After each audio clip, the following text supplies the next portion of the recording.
o ku whakatulo atu e talamalu e whanua lotu pe moe ako ka e ata ke whahoko atu ai tau polokalama pe ko whaapa ki he ngahi whakaafu ofa o ku tae mawea pe a tu mao he ngahi ko ngao e universi pe a mohono iai mohona o ngahi iai. Pea ko whatapu atu ke kakaitupu ai whonuani te whito ke matakari nana wala o ka nautolo a Kempelani o ko whahoha atu me ai me he Loau University. Pea ko whatapu heki e ta aine Princess la tu fui peka tuko ko tala whakaulahi o tonga ke Australiani o kune me aheni pe hen mono kainga pe ke ngahi haa. Pe he foki ke kautaki lotu pe matonga ko tō pe he tapa ke kolope o mo mea mai pe te mo mea mai ke Polokalamani. Pe ko tari lelei heni ai ku whaafe mei tonga ko taha ka wako PA ai University Loau ko Joe Fifita i loa pe ko wa filosika o kune ihe vai ha ma tala no atu ki e kaweinga ko hoko atu e ni a ene Polokalama ki e kaweinga ko e tui mo e saini si pe ko e lotu mo e ako no whakarea e taha pia na mawhanonga mai mo Joe pia na siai pe ngā hei Polokalama ki mu ana e whai pe tala noa ke a Joe ka ne toki hauen e ne toi foki mai ke wha maa popo pe i he kaweinga ko whaloloa te tuku ke Joe ke ne kamata mai pa te matoki hoko tai pe malo Joe a e tau mao ke a ko ni pe malo e tuku tai mai ke he tau ngā ue.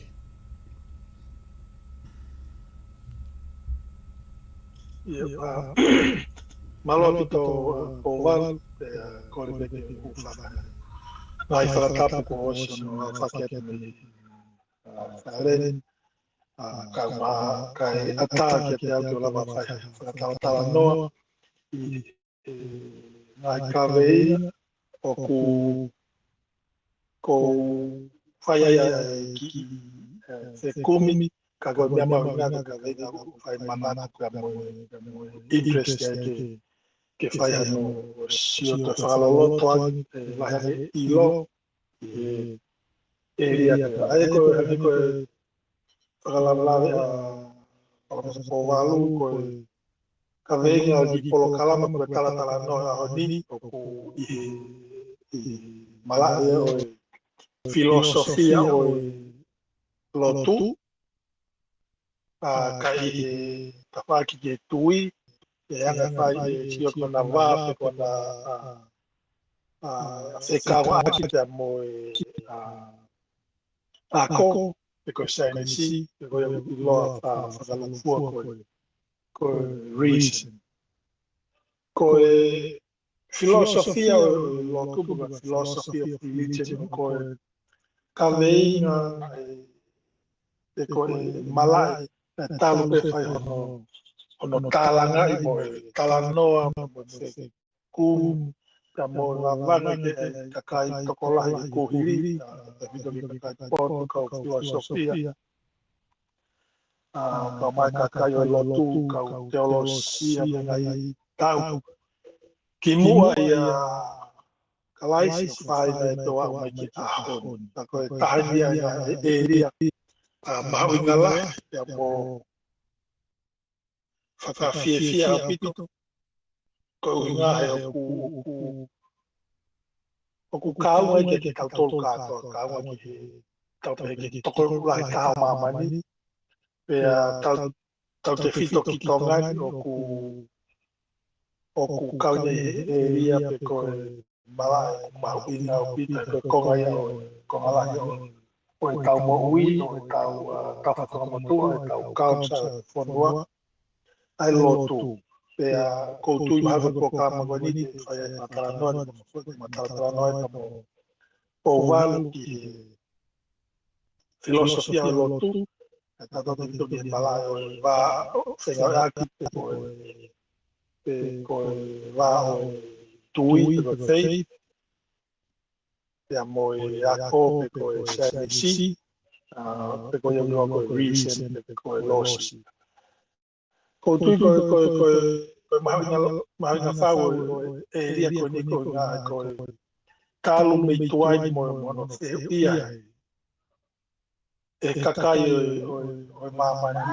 ni e ria te ke o mama e nau fe ia pe ko nau vi son ko nau mama ko nau mama que nga se hu yo ko pitu ai e anga mahino tau tala no ko tau mo fa ai ko hu ko to be hu tu ai tau ilo pe anga ko tau mo tau anga tau mo fa tau a te po ko ni to si ni na ta pe o mama ni ko tau a te tau si o te me ko kon ko fa ka ki nga o te fa ho kata ngai me ko te ngai na mai ta ya ne na ya to ki o to ki malu nga ngai ya ka o tu fa fa ka a ke ngo ngai se hu i ta pe o ku ya ya o tua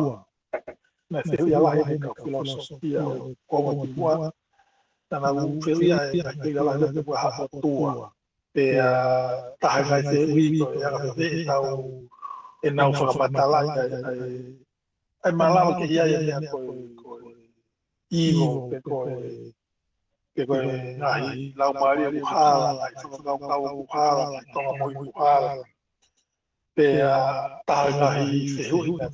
ia ka yo kan ko ia ngai ko ma ki mua pe ko ko tangata mono lau mari o ku ngata pe o si sai mo mate sino fa ba pe tangata ta mo mate o sino o ngata ya mo yo lau mari o ko tu ya to fa na hala fononga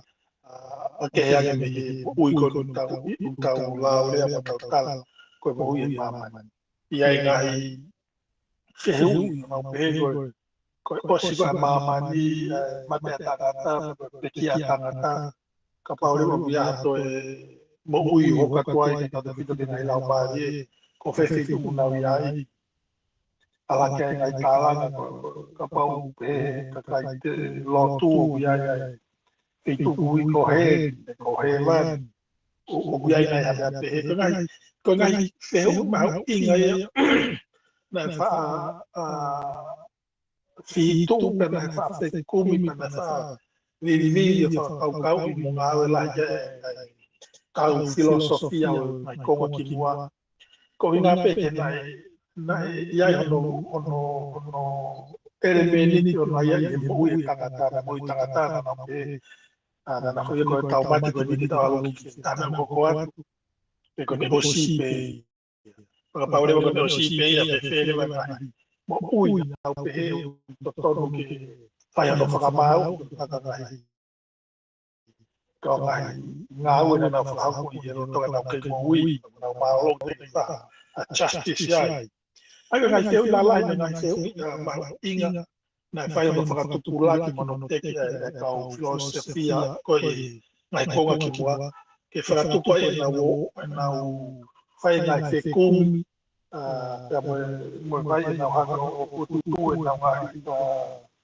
a kiumeni ke na ula vai o tala ke ngai kawenga ngai tui ko na na kau ai ko ki kana kau ke uhinga ko ma uhinga na ma ai kakai ria ko filosofia o pe tanga ka vengi ma inga tanga o foi mai ni ngai ka no filosofia mo lo tu ka vengi na tal pe me mua pa ke le ko ma ke on pa o foi no tala ngai la ti pe la ma man ta de fito le ngai pa ko ya ko ngai pa lo tu ya uya ya ngai foko tu kau te ni o na pe ko tui pe ko faith o na nga ka ta pe ko si pe ko reason pe pe ni o ia hawhenga ape mo mea koe ni mga whehanga ngai. Ai au ke ngahi whakakaukau. A koutu koe uhinga koe whemau inga ai ka venga koe ni ko inga koe ngahi whehui. O ne tari ka maa ai ngahi whehui mea o toi whakatupu ke toi whiwhiria ke kakai. Nau toi whakakaukau ang toi nau whekumian. Ai koe philosophy o religion. Ai tau ilo I kotoa pe ai uhinga koe o religion ni pe koe tau ilo koe koe tau malu tau whakatonga koe ngai te whitoi tui pe koe lotu. Ai koe whakakaukau ka maheni o tau taria te kehi koe pe ai religion ha te whitoi tui pe lotu koe e ka whapehe ko ngahi tui ko ngahi conviction o ko iai ai pe ko ha power superhuman power o ko exist o hange ka tau no ge o pe ko ha ngahi o tua ai ko tano kan ge religion ko ni o whakalu kua pe ngahi religion o kawai kristiane o kawai Islam o kawai lono whakasitea whakasiu o gia lono whakaputa o kia e lotu whakahintu, he ko ngahi area ke o lotu, o ngai system ia o ngai te whitoi tui anga maheni lalai, o ku tau I lopa ko anga maheni ano uhinga ko area, ko religion, ko lotu te whitoi tui tapa I tongani, maho inga maie anga maheni ke te au tupu ake,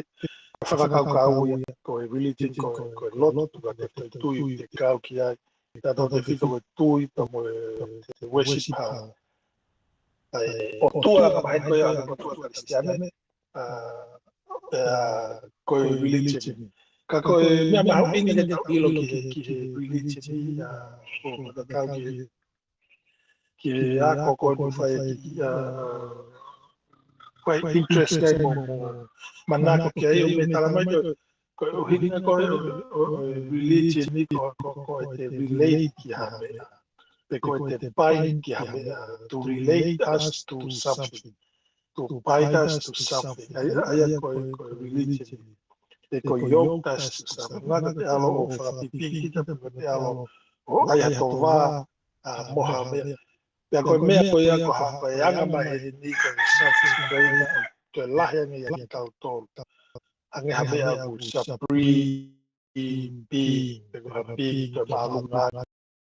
awa pe ke tau ne molo tau sio ki ha fahinga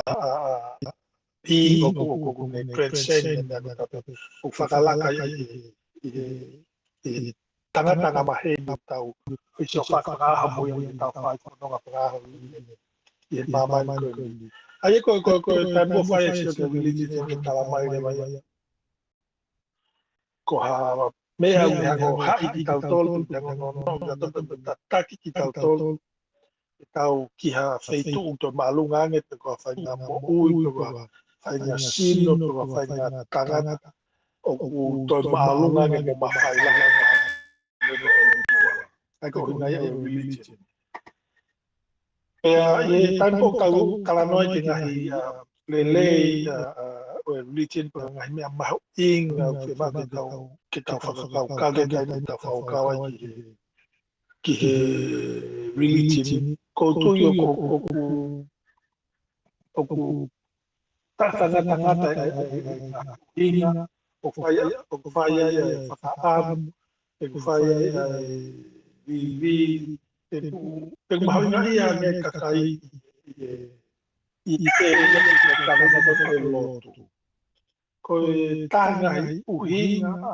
mahau inga pe ko inga lalai o whaya I tau kai tola o manako pe o interest ia po ka venga ko religion ko mala ia ko religion ko uhinga ka ngai ko o mai ko uhinga ka ngai kaka ngai feui kaka ngai claim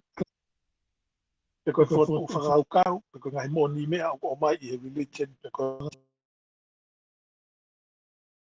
loto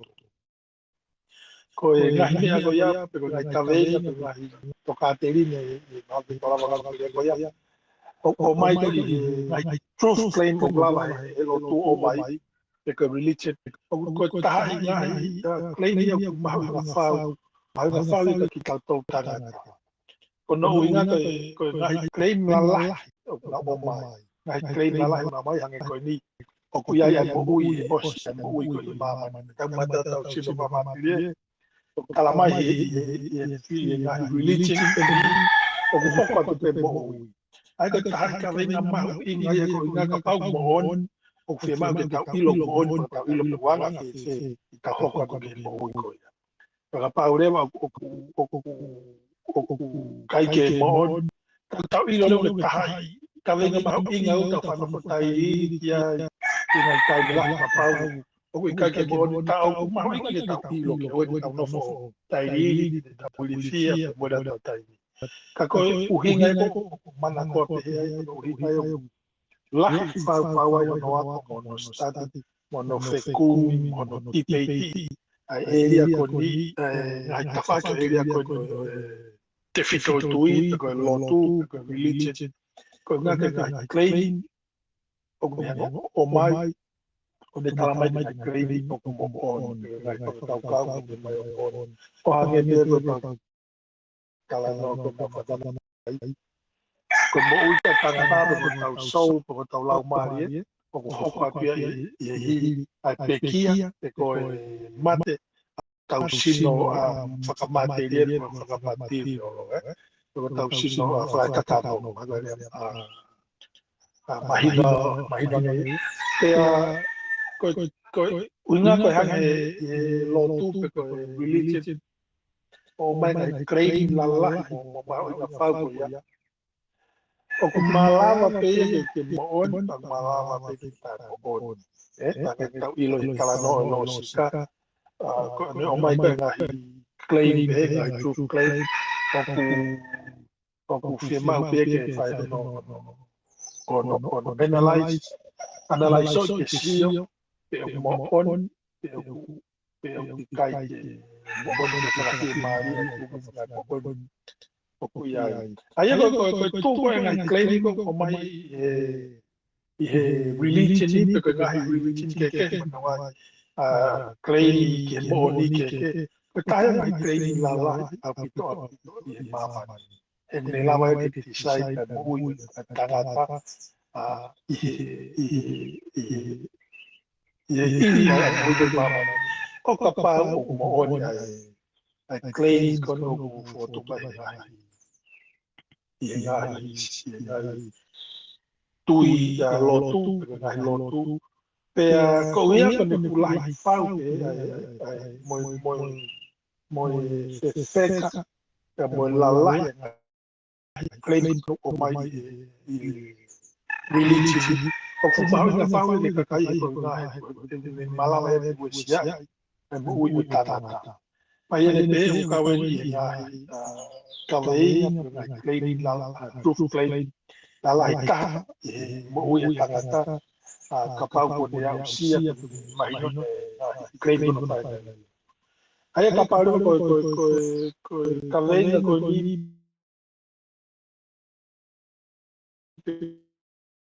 ko claim ko ni fura lai pau ya mo mau na pau ka pau ton ko ka ngai claim la laika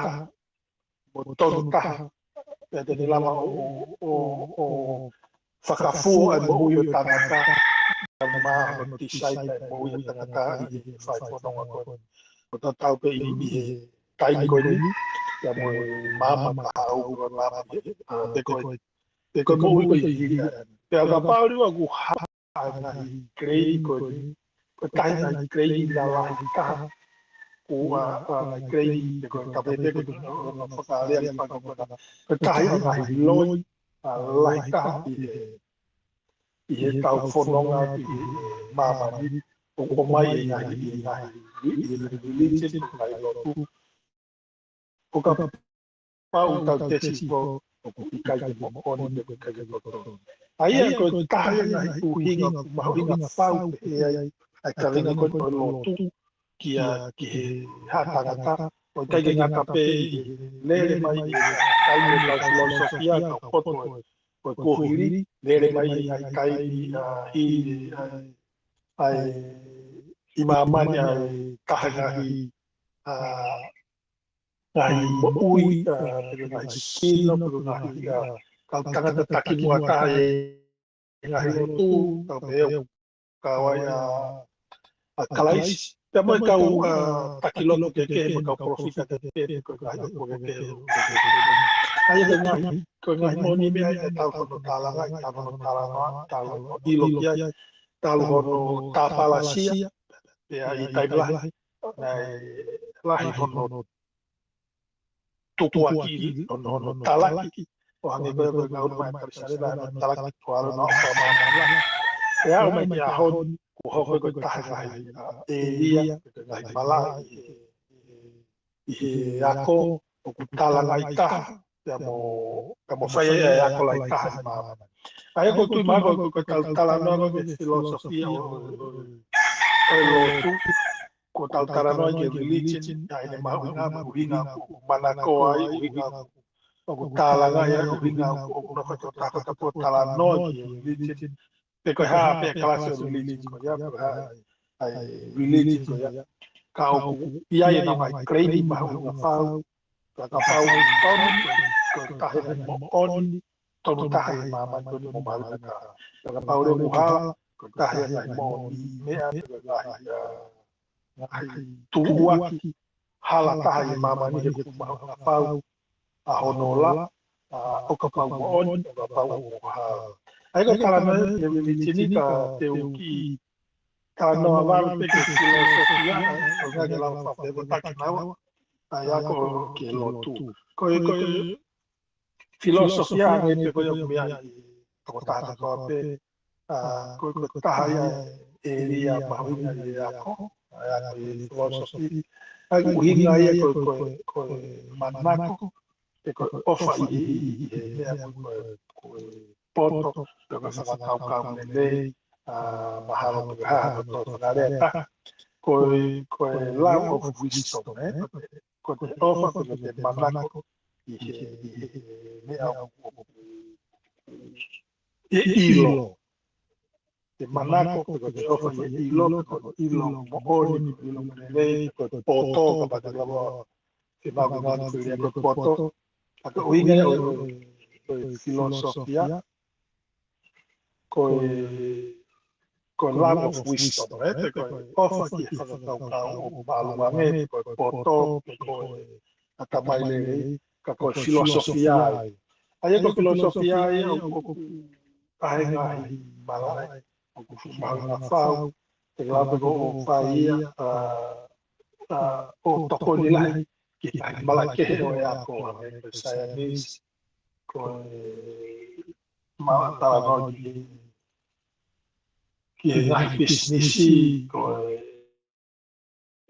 fika o ko lai ai nga o ya ki ai ngai kaveinga ko ngai fogo tutu wa sofia kala no ala ye ki he ofa ko pe ko manana pe ko sa ia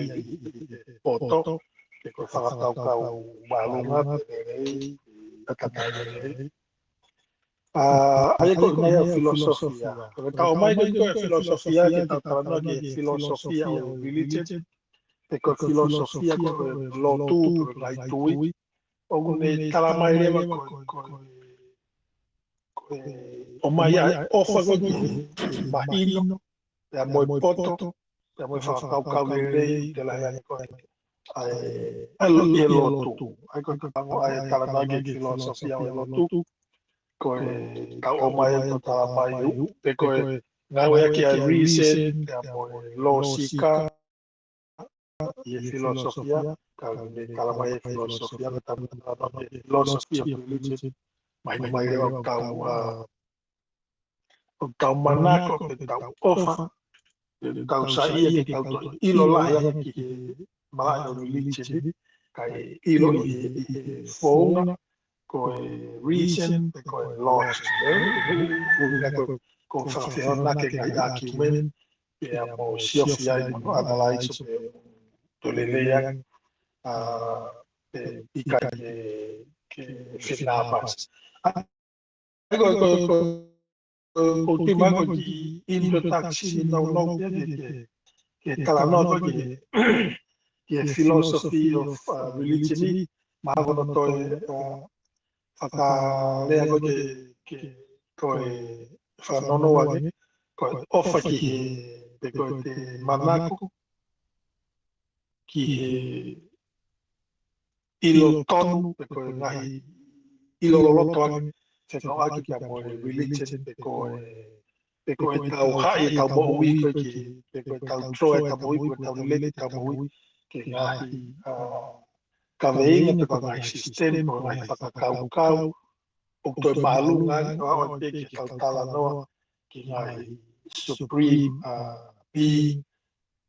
o hame ko o tua e tau whene tau ile ki ai tau ai hai tau ko jiwa ui ko tau ai pā pili ki ngai mawhai malu ngai koe ni ta ko tui ko kalana ke philosophy of religion ko tau whenga ki tau to ilo lahi ange o tau mahi noi mo mako pusi lahi ai poto i mea ko ngai ilo mea te kau aki ke a mo lotu te ko ngai sino ai ko tau o tua tau mana ki toka te rini ko ngai tui ko ia o religion mahalo e pau wago ko introduction pe ia ko o ka mo philosophy of lotu pe ko philosophy of religion ka pa te aha o me ka na ki ia alo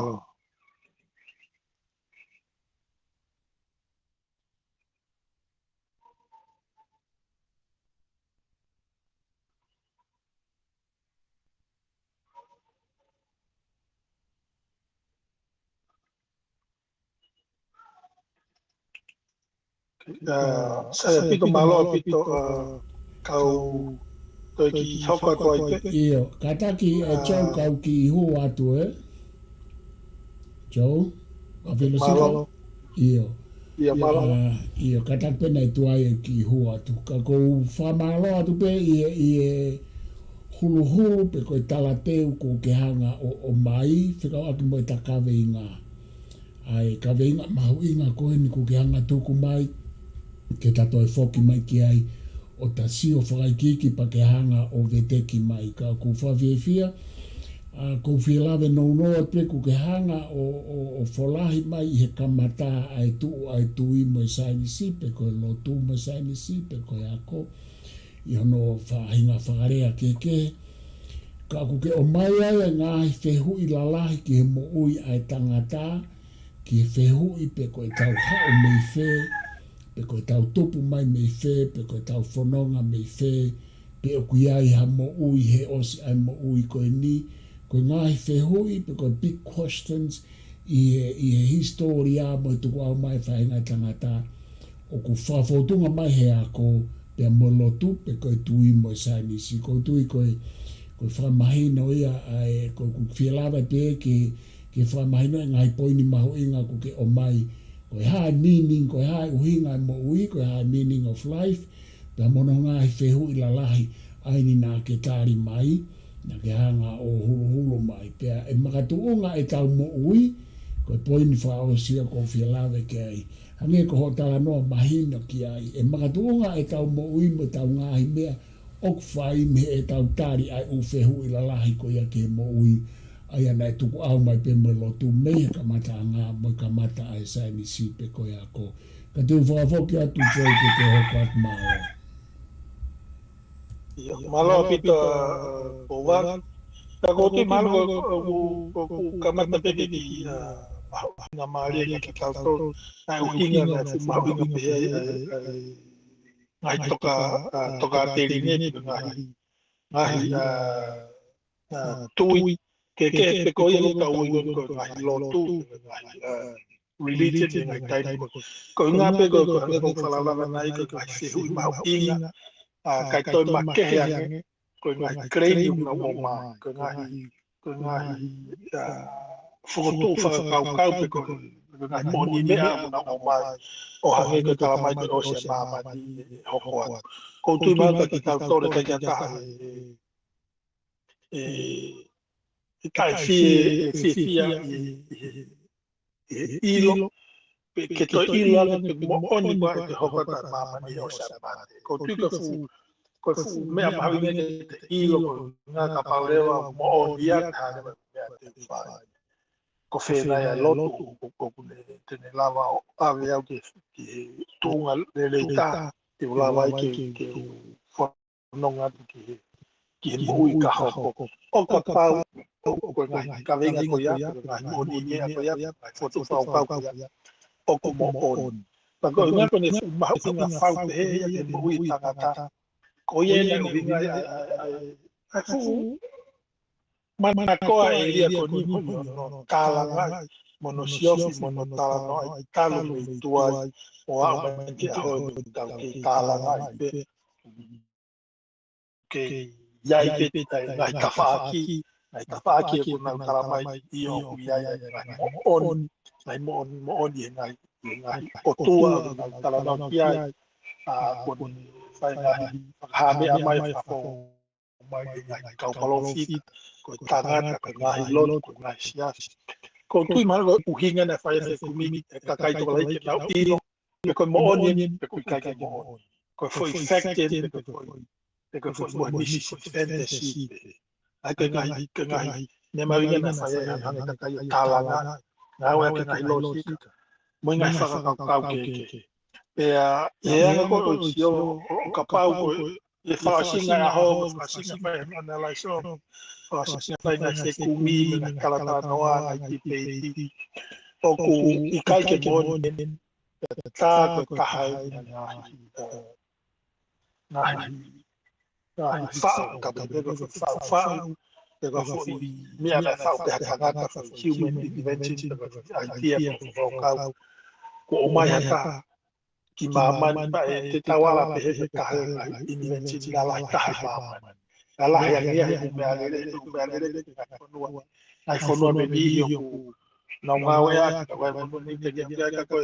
ko kana mo religion ai lau ma ye lo tu ke to ka te ni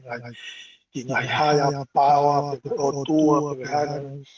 na tal be to ta ina se to ta ko to ya rebo mo na se tu ka te na tu ya ko nga ko na analyze of na pe he ka mo ni me ko ni ka tau ki hono ke na fra to o ka ke se na pasi mo reality ko on so no ara ba ka na fa kai ka fai ka tu me na analyze data ko nga fa lo sika que ngai logic o ngai claim ko ni na me decision va tala mai le i lo mon i o ko mon de mau tu ki ai que va fa ta pe ka yo te la ngai evidence ko ngai fa mon ai ngai area ke ni ngai tu fa ka pe ka pa le mai fa ka singa a ho o ku ko me ago ni ko mo on ke fa fo i lo ta te tau pehe rewa ko religion ko tahai mea ko ne hanga taki halai afu kakai toko lai taha me he ngai senturi o kamata anga mai o mama mai o mai ki kai ko na taki halai kakai lai o awa peke tau pehe ko more te kai kai mari te kai te more ngai mo ui katoa ngai tu unga ko ya e malam te tau pe ka pau loi ka pau fa ke dia ana ka ko taki hala lai ka e historia o mama ni mo historia hatana ka fa ya ni ya na o kala noa mo ya ka o ni ya fa ka tipe kumi men ele mo pa ki men e fa lo sika o ilo mo ne ka ko mo oni maalunga tahai ni historia maalunga nge ya fa mo oni ye mama ni ko ne ko ngalo mo ne o wa tu ye tau fa ka fa ta ko beyond dia ye material mama ni fa ye ki supernatural pe ko natula pe maalunga ya na tau sifra ma ai ko foi fa ga rua pe ka pa mo onien ko hanga lo to takilere na ka kai to ko lai nei mua wa ma ki ha ka pa ro ku hala ka ko ni taki hala ka kai to lai ka me le taki hala lai ta historia pe ko takilere ta ni historia ya ki algo ku hinga ya ma inga fa wa ya mo tala ngai la ngai kaula ya tau hoka te tau tolu ngai to tanga ki muini ai talanga mo talanoa mo whakatau kau mo whekumi i kawenga kono religion kai o maa ai ahono ngahi a hola lele e tau talanoa leo ki filosofia o religion o tālewa o mai ke tau ofa mo tau manako ma bebe a mo o pai ne pehe ko paulo ke tau pakiri ka venga koni whekumi, tau analysis, tau debate, tau reason, ngawa ke ngai lo sika ke ke lava lewa ke tau hangi o ha, ke tau hangi o brew, ke tau hangi o whakapapau, pe to maalo, ke maari ake, ai tau ilo, ki he kawenga ko religion, ai ko tau talanga ke philosophy of religion, tau manana, ke ilo lahi ke mo oni tai to viu ko mala ko religion ko tu mal ko ma hinga maria o philosophy of religion because philosophy o ngai lo tu ko ngai tu pe ka uma u hinga ma hinga fau pe ka kai ko hiri o me ke a honi ko ilo a honi ngai to ta to pe ko ki pe ka venga ko dio la fau ya o ku kai pe ka kai me tu ka fa ya o ke ngai fora ma ngai universidade la yo mama ni fa ya ai ki pe kai ni ko to pe a o mai pe ka na folo i ta ngai a pi kai ka o ya pe kai ni ta fa kala no ai ha fa ka pe ki he ne mo ko ta no ai ni ngai te fito tu i ngai religion ke paguna i loto ko to pe na to i malai pe ko ka venga la ka lo fua ko ya o filosofia o lotu pe la filosofia o tu mal ko ka ngai ka venga ma inga ta o fo fo ai mai ria ko no ko mala ya ko filosofia o lotu ko talano ko ki faith pe mo reason timeline o khane ka kai tola o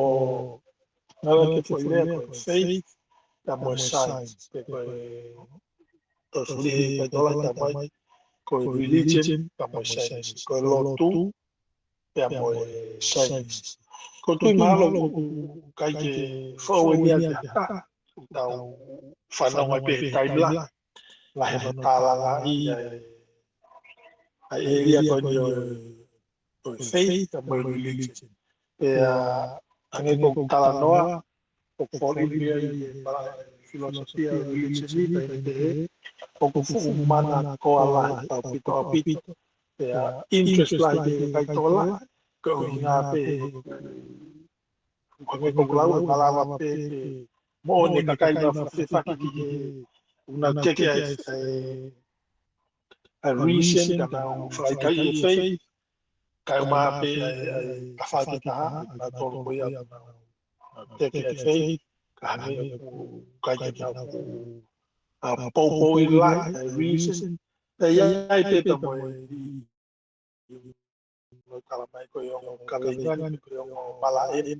una fe ngawe akilele ipe pe au fie mau ke na ngawe whakata lava ke toi whakawhai mo pua ngawe kau maha o mo ko lai ta ngai religion ngai te fito i tui ngai lotu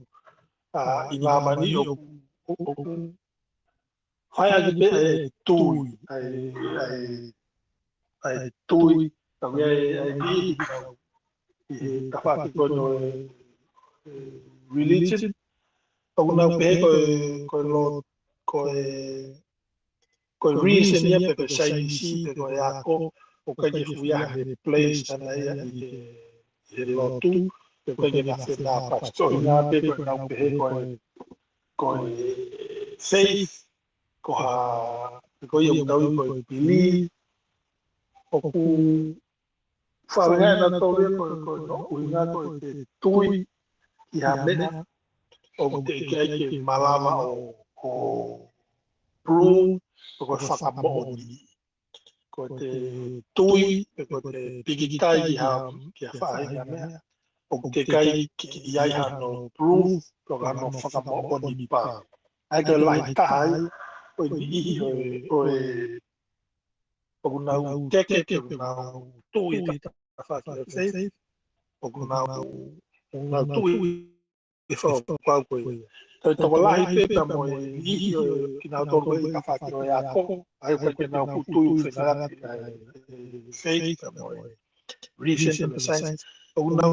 pehe koe kau tamanga ni blind e nau tui pe na tōru e mea blow ia. Ke whakamo ni pe o kai aha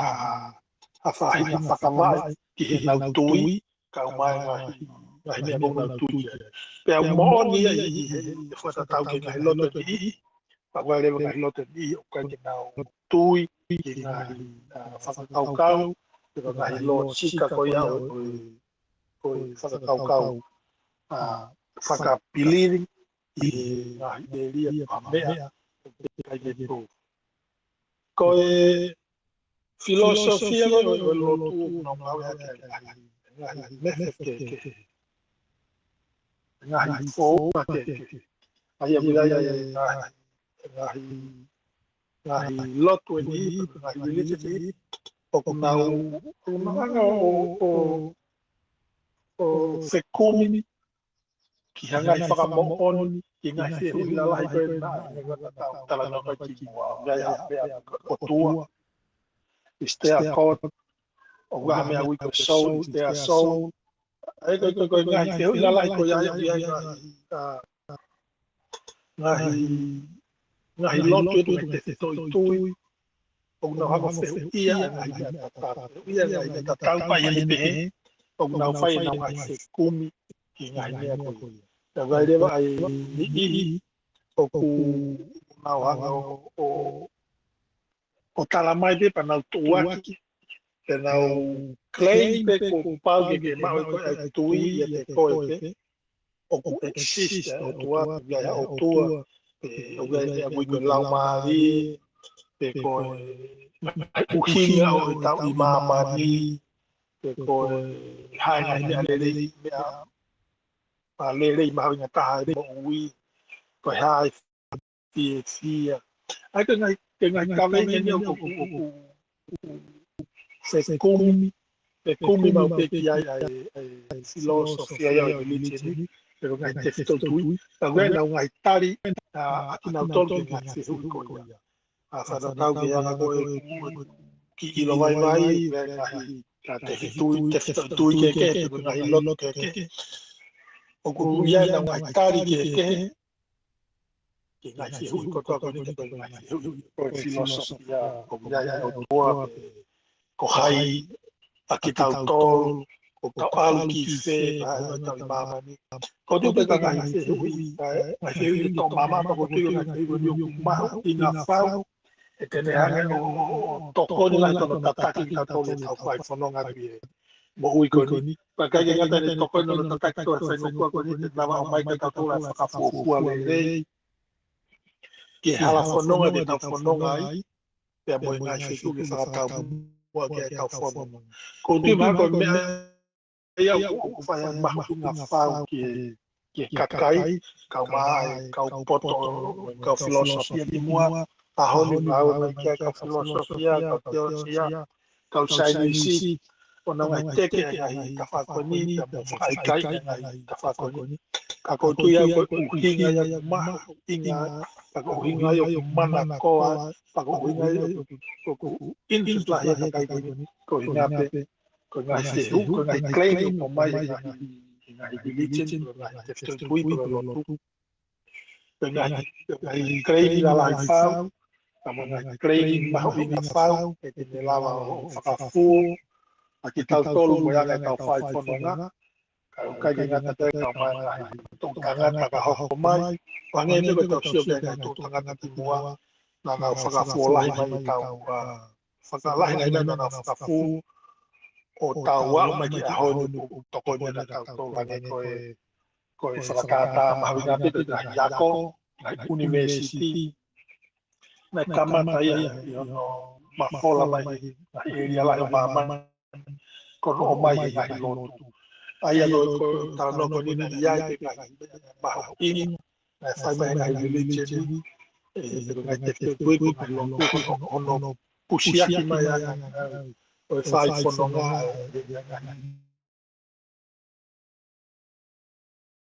mea te ngai hilo ngai pot ngai whehu ngai tari ngai whakau o tupulaki mai pe hoko toko ni tau tolu i ngai aho ko tui maho ko anga o whakatala noa tau mai ni tau taratara noa ki he philosophy of religion tau tarana mai he religion tau filosofia ngai kawenga mahawinga ngai uhinga mana ko ai ngai mea ki whai ai ano tala ngai pe anga ko tala noa te kai ke lau na vea tala noa ke whai tala ngai ki hau te ngai ilo fo'ou pe ako alo ko ngai fa tolo fai e mai ko ni ka mai ngai aki meno o hake ai kai mo ta te o kai te tu o mahino mai mai ai o ka ge tu fa ka ka kai ki ka venyan pe o me ko nga ka ke tu ai fa ka o mahino mai mai ba nga fa o ka venga ko ni ai filosofia of religion ka o ma ne whare mai a whakakau koe nei tala noa ki he faith te moe reason te koe tui, te whitoi tui, ka o maa ai ako e sainisi te koe koe. O waru mahalo koe te ki tu ai kau siale pe puia a mea ki toi tāna ki mai ki ta whakatala noa koe ki he filosofia o lotu. Malo wa filosika pe koutui ke toi hanga o toi whakaiki iki fo pepe mo toi mono le lei fo pe ke toka maria e ongo whakakau koe ni pe ako whakawhiwhia au pito ma hino au pito ho whamatala ko ai pe ha mea koutokanga kai maho ka whehui e ua pe tolu o kou whaambe ke tuku atu ke tānaki mai ki ai pe ke toki a whangatuku mai pe to e ta minite e ta tolu a e ta polo kalamaka ko whanongo pe ki e whamatala mahu inga au pito pe mohanga whamamafa mai o kumakatu unga a e tala noa ko e ni i he ngahi te vitoi whakaukau lalahi pe o kumakatu unga i e tautari ai ngahi te vitoi whakaukau ma ngai whehui ko ia makatu unga me ai a e tau mo ui he ahoni pe kon mo ui he historia pe a neongo ai ke ai ngahi kulupu ke ai ngahi whanua ka koe ngahi whehui lalahi kon ku ke anga wholahi mai he tawhaaka e lotu pe i kai ngata pe i he tawhaaki o e lotu ka i he to e tawhaaki ko ia o e sainisi pe ko e ako ko ngai whehui o malawa ke mau i he ngahi whonua mo ngahi civilise pe toi makeheane o nohanga he malai sainisi filosofia o toi whakaloloto i he meha o he ue si te o mai ke aoni pia toi marianga no whakaloloto i ngā i lotu motua o mai ke aoni. Ka kou whiato e whehu i koe ni e wawhilosika koe ulo aki koe ngā ue konu ke whai koe haho whakaukau ki he fwoi tālanga pe koe whelawhoa ki koe ia he whakaukau o tua he umahu inga au pito koe tawhaake tahu nau tau ka vei o kui kaike aha o tua koe tawhaake tahu nau tau ka vei ai o tua o ki ai o tua pe a kulawa ke whakamoni ko whitokanga tu pe ke whai mai ki ai ha lawe ke foi tālanga maari e ko ia he ku kanoloto ai ho tālanoa koe whehui hono wā koe ka pau koe tau mua o e sainisi hange ko tālanoa koe kumi ke mau ha mooni o ha mea te ke pehenai koe tau mua rewa o lo tuia koe kumi ke ua mau ha mooni o ha mea ka koe amanaki pe ki he mo ui ta ngata pe koe hiri ai mo ui koe. Ni neo mo pe foke koe ngai lotu ka ke nau tui ke mo ui ke tau toi au ki a mo ui ta. Ka koe ka maha koe whehu i wā ia ke whai mai ha o tā naki ka pau koe tau mua e lotu koe kumi ki he mo oni. Te tau pehenai koe tau mua min tau mua e a ko ke kumi ki he mo oni pe a whaka mo oni. Te tau pehe koe tau mua lo tu ia koe kumi pe ki amanaki ki a mea ka o kui kai mahu inga ke whaka mo o ni ia o makatu unga he tui. Koe whehui wha o si koe haho o mea ku ke ako me e fo i tala noa maari e koe ni mo e whato tolo o ke whai koe ni ki he tu ai lo tu pea mo e saisi pe koe tui no u whakarea ke holo koe o kune toi hanga nai o omiha toi whaahinga sio make ka te koe ki hoa ko mo ui pe koe whakamanatu mai pe o mea e koe nika na ke koe stupu hake pe o whakatohanga ia pe i a ko pe a moho atakai pe mga iro pe koe aia ne hanga ni liu o sio ke mo ui mahalo koe pe uesia ho sio ke mo ui honi ka te whaafoke atu e mawhilosika ka pao pe te karawa tāri ka atoa mai ka ikai pa ke tāri mai pe hakonga ka ta toki hoko atu ki ai ko maa whana pe ke ate ngai wheu ke whai mai kia ato e mono mai kia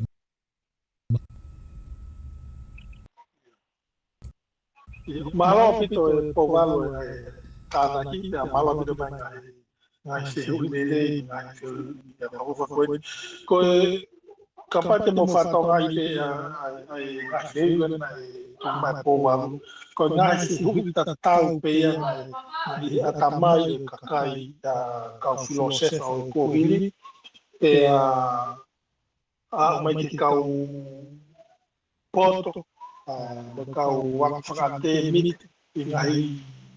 te tūri mai i loto a mai pete ahon o ke whaitono whehuia. Pea koe uhinga e koe kei whai ai mana koa ka mo kei lahi ono tālanga i o ka reina ni koe hinga koe whehu maho i ngā whau koe ni. Kai kai e ngā tai te ngā whehu koe ni o maho inga ia tene lama ia o hange koe whakatānoa. Tene lama ia te sai te tau mohui pea au biai pe ngahi kau filosofia ka filosofa i loa ka mai ngahi whakaulo na nau whai na ngahi tari i ngahi whehui koe ni ka te watu pe e ngahi whakalawe lana i ngahi whehui whange bena o mai i pōwala koe whakakaukau ula ki pe koe tālano ki o toa pe pia ia o tua koe tuto koe i he malai koe i o filosofia ke taulawa pe o whakutu e taungahi a kiumeni pa te taulawa i te o sio ki hono lelei mono velititi me mon pe o ku inuvele te taungahi a kiumeni Kakia mo yang ai kusio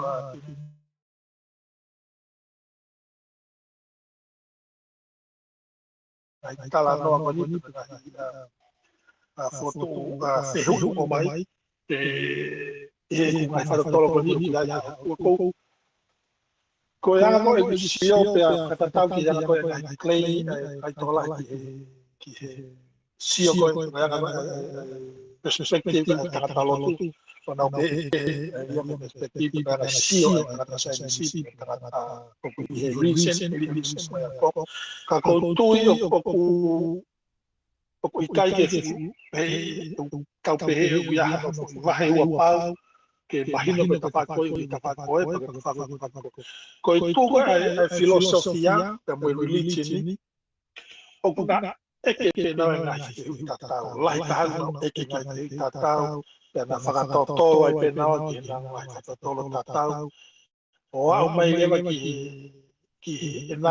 o mai na ngahi o la na mai tari o mai whakatau ki na ngai whekumi. Ka te watu pe ki whakakaukau ko ni ki he ngai taimi o kau filosofa karisi. Kau tala noai ki Socrates, ko Plato, ko Aristotle. Kau tama ko tina na nga wai he yang na lo skama yang na fekumi faka filosofia faka sainisi ko ya na si yang ki yang tu ko mama ni na pe ko me ko to pe pa ko faka fu mai ya pe fu ting o mai ya fa me que lava que a usia mai ya reality ki mama yang e na plano ka ki mua ki ngai focus kapau ka ya pagtasio ki ha me alere ki tawilo le ya kau ki fatomia me alere na ya ile ba tama na palani na ile ba tama na ngahi me alere na ya ile ngahi material na ngahi me alere na hange he kau filosofia i lo na ya ha fononga pe ko foi nga ue na fai na lava ke pawai ha foi reality ke ko ha be ale ko ha be aka pokoni ko ha fai na me mama ni na no pe ya ko no post pe na ya ule ke tunga na usio pe na ya na pe no fa foi mama na o sangue na to fa foki ni na da wa que necessita carregar o tabaco da filosofia da economist na hango o vai a tomi na bete hango vai me a ta pe mama ni smallest unit o meta te go pingo ya ko ki foi atom tom ya va ka usa ni sa ni no ta mai ya ni ka atomi ko sa atom pa ka ko me na ma inga ka filosofia na ilo o ari fo na me ko ni o reviews ko to ya ki smallest unit of man. Ka whakakaukare ko tamu ni, ai ki meta ko ni, ko haina ne pana uha ke whakafokere wa ko haina ne whaamamani, ka baure wa taha ne whaamamani, na kai ke ko to taka na kai ke he loto mamani ne wha. Pau pena ia ko ngawe ne pai me tua. Pea mai hangere mai kau kama kau filosofa ilo ni au kau na pe mai na ia pe tai na ia ai to ta ka ba te fa fo mai mai na he okay kau pere mai na ya mama ni to ta ko ya hai na ne fa to ta ko ya to na ne fa to ta ko ya ko hai na to ta ko ya ne fa to ta ko ya na to ta ko ne fa mama ai na fa fo pere pa na pa si o kau filosofa ko ni que na request alpha holo mi bena na pe ka ge malava e ka pa de infinity e ka ge tola to uta e tutte na alo ya ta na pa fa ja na ge tala to ava pe na fa ka le bena no pe mai o pa pe na ya an cost to ta na ge cost kana de cost ya ka to ai deve to ta na ge deve bu pau ke han de la toria mu ha ke al hogo ko reality ke ko ha ane do ko ha hago hakalo pauge kamea pauge whakakau pauge ngai pauge o kakato hakaya ana na hanto uia ngai pauge o tata na move kai mea ko ia du mea ko ko di ke la ni au arrive in for reality ko hakao pa ine pere na na pe na ka pa fa pe ane pe ko ka an cost tamare be pauge an move mai ai to tayo an move ia pe iteno pe pe na tanga ta pe ke na move de to ko nga ka pa au fa yo request wange pe ko fa na di mai ke la wa ya arrive a hon fa na tau ke ana ko fa lo sika ta ko to ta ko ya na pe pau ke most powerful agreement pe ya ni ka kula ke ko nga ke ne lava o create u me aka to pe ala ka pe te na ka mata me aka to pe ai a pe i nga ka ngana na wala identify oh ala to ta naka ke na to ko tua ko definition me ko fa mata o ko bi falling aya o me aka ka u ko ta to ko tua ko super big o me aka create me aka to pe ai ke pe a we a ke ku forma he ku fa ki fe ko mo fa ta no ki area ko religion o ku ya e ku afe ku tui ko la ya ku convitia o ku ya pi to malu ba ke se na ta te fa ai ko la ki ko wa pe ko ki fa ta no ke mo va i he ta fa ki ke religion ka pe ta ki holo fo ga ya ta ma wi ke not fa kristiane o ko tau tui tau toru ia i lo fekasane kai nga tape ko nga ko sisu ben o betu de ko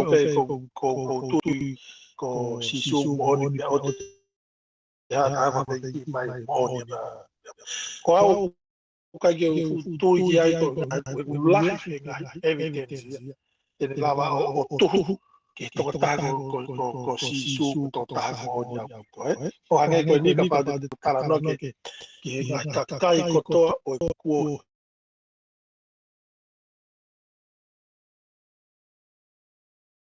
i ka kai o antiquity o ko ki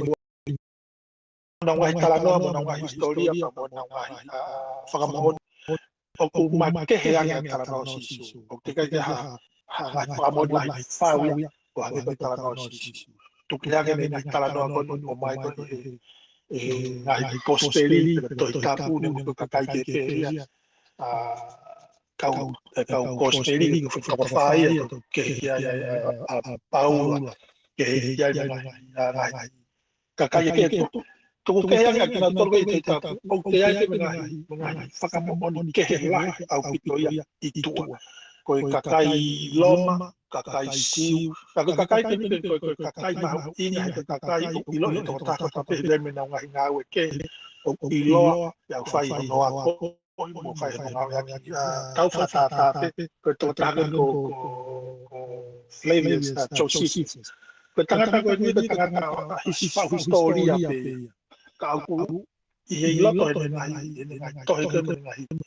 ngai fa ko ngai tala noa ke ngai mea historia na ia ni tala noa o whaka Asia i tala noa kia sisu o ne tala noa konta kia sisu o kai ke tala mai e kon sisu o tua ko sisu ko tala mai pe ia i tala nana ia i tō tāko sisu e ki ka kai nana mukia ta hangi ki kai nana o treat tō tāko ni mui ko sisu o hangeha o tua ai ka ngai mo ni me ni o ma tu ka ya pe ko si su ko tu pe ka tu ka une ka ngai fa ka mo ni o la fa o la mo ka kai ke ma ke ya me cho si fe o na tala no ka kai lo la ya ne ta fa ta pe ka tala no Alexander ta la hi ko fo to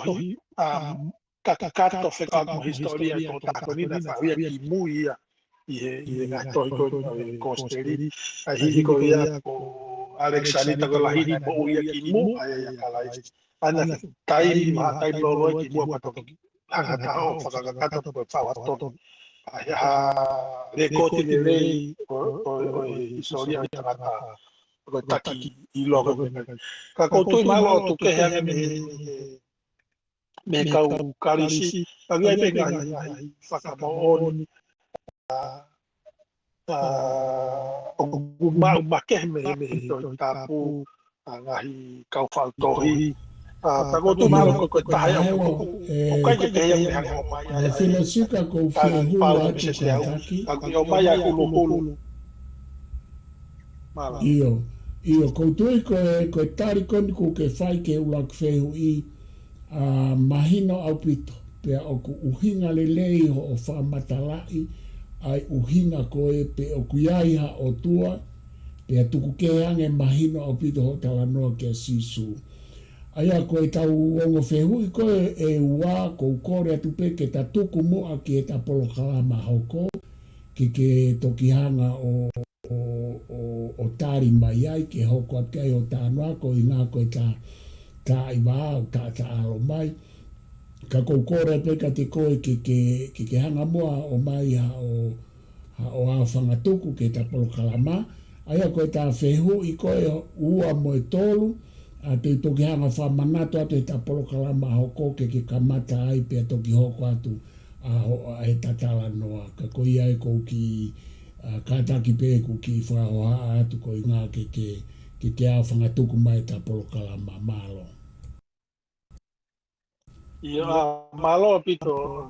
o wang pe kātaki pē alola kari. Ako timamo ko ulaki te te ngahi whihu ko mai o mau inga ia ki toko taha kotoa ki me tāi. Ko tuia o ko hinga pe kono ui ngai te whito I tui ko sei ako tui ka ki tau tolu e hako e no o kawengi mana koa ka tolu ka pau ki tau hau pe moe sio o ku weke leke ma peke whekumi ke toi lahi ane. O kai ko uhinga pe whehia pa tau heke tui a pe au ke kai ke pru. Ko tui maha ka pau te tau whekumi whakai ki tau tolu pe o ku malawa te ke ma koe ngahi tari ko ngahi evidence o ku lahi au pitu. E hange ko tarano ki mua ko taha e ngā kreini la lahi taha mo maha ka taha historia mo hui ko tata ka pau mo on e fia ai konga ko nau tui ko nau e ka pau rewa I kai ke mo on ko tui mahu inga te tapiru ko mea ko ni tata ki ka tol whaka ta te fito te tau fotua pea ko tui au ko uhinga le ai ko ilo pe au to ta to pe o ni hanga mai noi pe au muy ke kavenga ko ni pe au viviri te la lo ko fanga ke tau ta ko tu review mai pe te ka ilo pe ai malo pito po vale ma o fanga ma dia pa algo o fa fe to kon kapal na kaya to ko na ko tu to kon ko ta to ke tau fe kumi fa ta mo on don na ta mo on to ko mo ni me pe ko ni truth claim la ta ma ni la ta fa ma ta fe o ni malo abito va filosika pe la varerea ta por kalama pe ku fu fa fia la ko e utari ko ke whai mai mo whamatala mo anga whaloloto pe a ku mahino a e teu lai mo e ako lai o ke whai hena ki e lo au pe a te he ke mala o ku whai ai ho ngā ue pe a mo ngai whatongia hena ko e whamatala maari au bito ku ke whai he pongpongi nipa ko whaampe e mea mai ki ai o tau kakai me ngai tapa ke pepa ke nau mea mai ko mea mau I ngā hange ko ho tala noa ko u whehui pia mo u kawe inga kono ke tā noa ke ai mau inga ke mahino ki he taha ko toa pe koe ko whangatangata pe ko mea ki e ka wako pe ko ako filosofia ko ngā hui ia nai whai mea no ao kilukilua I e umalae kehe kai tau masalisi. Ka ko atu ai whamalo lahi ke te koe i he lava le rei ai tau polokalama pe ko ofala ke te koe mo whamiri ka tuku ke ta tatawai te matatau atu he ka tau toki hoko atu malo au pito ofala i atu ki a te motoru hono kotoa pe wakai.